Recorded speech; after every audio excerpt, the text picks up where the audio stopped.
After Ben goes out on top, it's Pony and Muller. Arthur Moat, Steelers analyst, with us in studio. All right, Arthur, what made Najee so good last night? What did you see? You had a bird's eye view. You were there. Yeah, to me it was the overall commitment. I thought that the O-line, number one, did a really good job in terms of just having the mentality of firing out. It wasn't perfect by no stretch of the imagination, but you think a coaching change could help? Was that like a philosophical thing? Well, Maybe. Simo! I know people are going to want to put it that way, and I'm sure it plays a part into it, but I also think the personnel plays a part into it. We're not going to act as if Adrian Clem had Kendrick Green, had J.C. Hassenauer out there the whole time. We know he had more of the Kendrick Green situation, and that was a big difference last night. J.C. Hassenauer and John LeGlue were your two interior guys versus your Kendrick Green and Dotson, who's been obviously out of the lineup for a couple of weeks now. But all of those things being said, I do think the overall commitment, when you talk about 30-plus touches, when you talk about that, we haven't seen a lot of that with Najee. It's been a lot of 12s, single, amount of run plays for him. And the attrition, it doesn't have the same effect. When you're touching the ball that many times and you're getting, 3-4 yards a pop at sometimes when you're coming off like that, that adds up.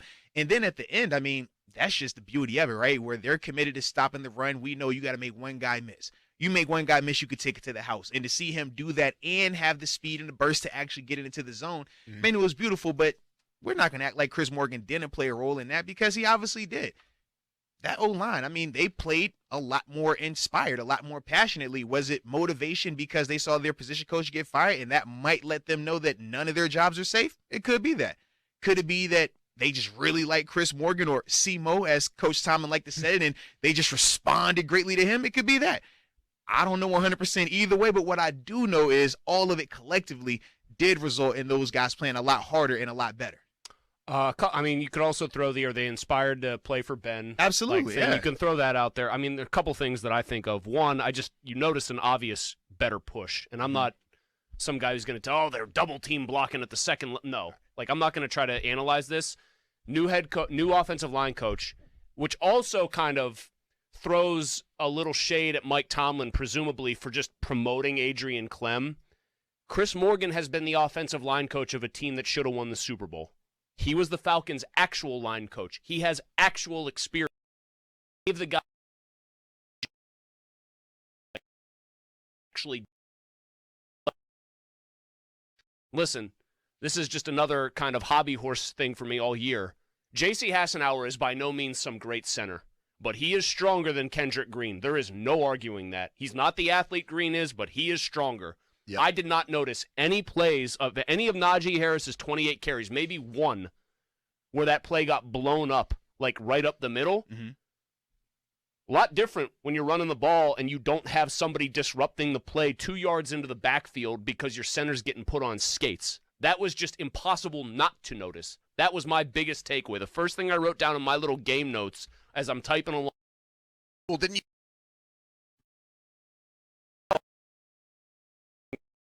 The commercial filler eventually caught up with 2 minutes left, at which point I tweeted out that the Browns were hot trash. But my thing that I was typing up watching it, not ruining what was happening in the game, was they're getting an actual push. And I'm sorry, it sucks. It's not me trying to dog Kendrick Green. It's statement, point, and fact. They were not getting the line of scrimmage move backwards on them. Did you notice that, Pony?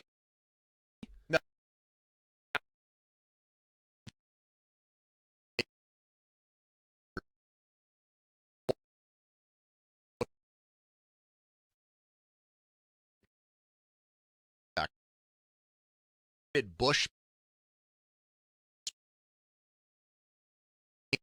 in situational football, and why did they insist on Green over Hassenauer the whole year?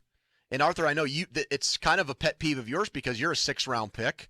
You're somebody that had to, fight tooth and nail to become a veteran NFL player and get your contract.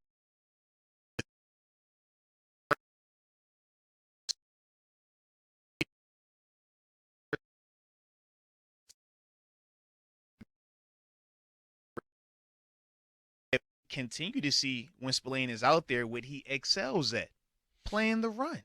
The first play of the game for the defense, you see him downhill. We know who he is. He's going to struggle in coverage. That was there last night. But it's if we know this is your weakness, cool. But if this is what you're supposed to be good at, make it look like that. And when we talk about 5'5", at times, the things that you're supposed to be good at, we're just not seeing that from him.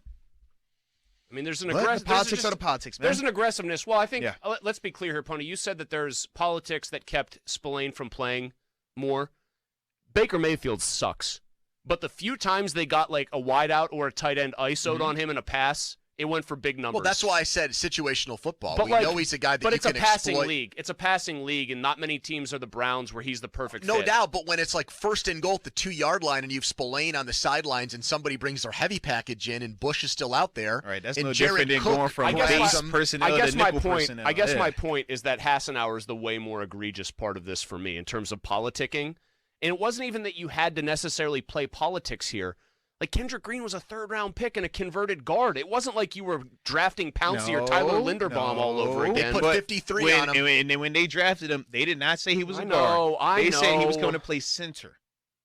Like, that is the politics. And J.C. Hassenauer had already been here. B.J. Finney had already been here. These guys had already had opportunities and had never looked anywhere near this. But you understand what I'm saying is how frustrating it is that because in their minds they said this about him. You're saying that it wasn't politics, though, in terms of why they have been, or it would have been easier because of that. And I don't think that when you're talking about a third-round draft pick, that's still, it holds a lot more. Well, then it's a bad evaluation by them. I agree with you on that 100%. But in terms of them feeling like they're off the hook, like when you're talking about a first, second, and third round pick, that one's more ego than we traded up 10 spots at 10 overall. But aren't they all ego, though? Because at the end of the day, isn't it supposed to be it is. Best player plays, right? That's what we always talk about. We saw this thing in Kendrick Green. Nobody else really seemed to because we drafted a guard and said he's a center, and we gave him an all-time Steelers center's number. With Devin Bush, what Pony's saying, I think at least, is there is a tangible thing there. We gave up a lot to get him. Like he's a first-round pick. We have to justify this. It's more for Devin, yes. And it's like we gave up a lot. There are tangible things we give up. In Kendrick Green's case, for me, where you picked him, it is more your ego as an organization that's getting in the way of changing him out. I think if this ends, once we get past the pomp and circumstance and hoopla of what Ben had last night, when this ends, regardless of, because they can beat Baltimore and they'll probably still miss the playoffs. When the autopsy on this season is performed and we look at what-if scenarios, why did the Steelers fall a half a game short of making the playoffs? This is now going to be, for me, one of the first things that pops into my head. Now, if Hassenauer goes out against the Ravens and gets pancaked on every play, well, then it could happen. I'll take it back. Now, so you said it could happen. I highly doubt it because we've never seen it. Right. So my point is, thank you. And he started multiple games for us a year ago. Yes. My point is 38-year-old quarterback, protection problems, first-round running back, one.